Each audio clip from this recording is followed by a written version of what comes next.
নমস্কার, আজকের ভিডিওতে আপনাদের স্বাগত জানাই। গতদিন আমি যে ভিডিওটি পোস্ট করেছিলাম সেখানে অনেকে আমায় ভালোবাসা দিয়েছেন, অনেকে ভুল ত্রুটি জানিয়েছেন, তাতে আমি আপ্লুত। আমি চেষ্টা করছি নতুনভাবে আবার তৈরি করার। সেখানেও যদি আমার কোনো ভুল থেকে থাকে অবশ্যই আমাকে জানাবেন। ভুল করতে করতেই তো শিখব।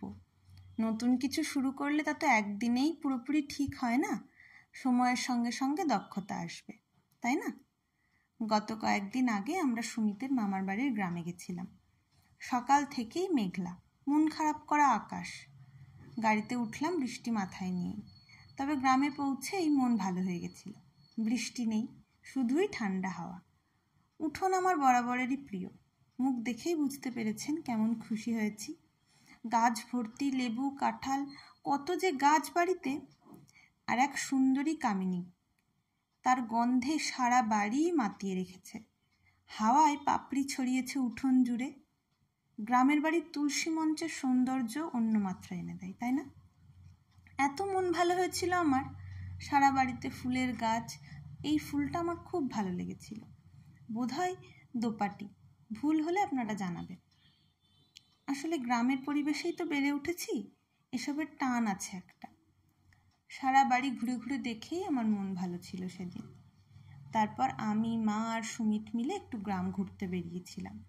এর আগে আমি যখন গেছিলাম গ্রামে, বিয়ের একদম পরপর, তখন আর সেভাবে গ্রামে ঘোরা হয়নি।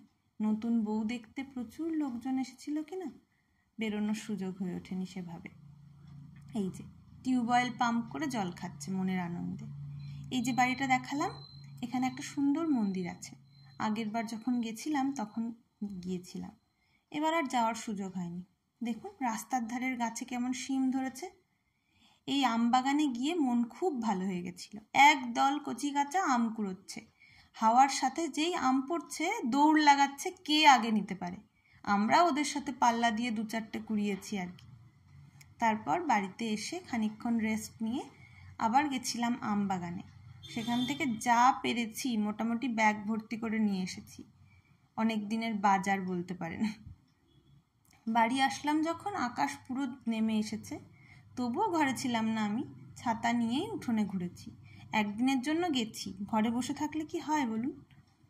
এই যে বৃষ্টি কমার পর চলে এসেছে পেটে খিদে নিয়ে। গঙ্গা বাড়ির একদম কাছেই, চলে গেছিলাম বৃষ্টি কমার পর।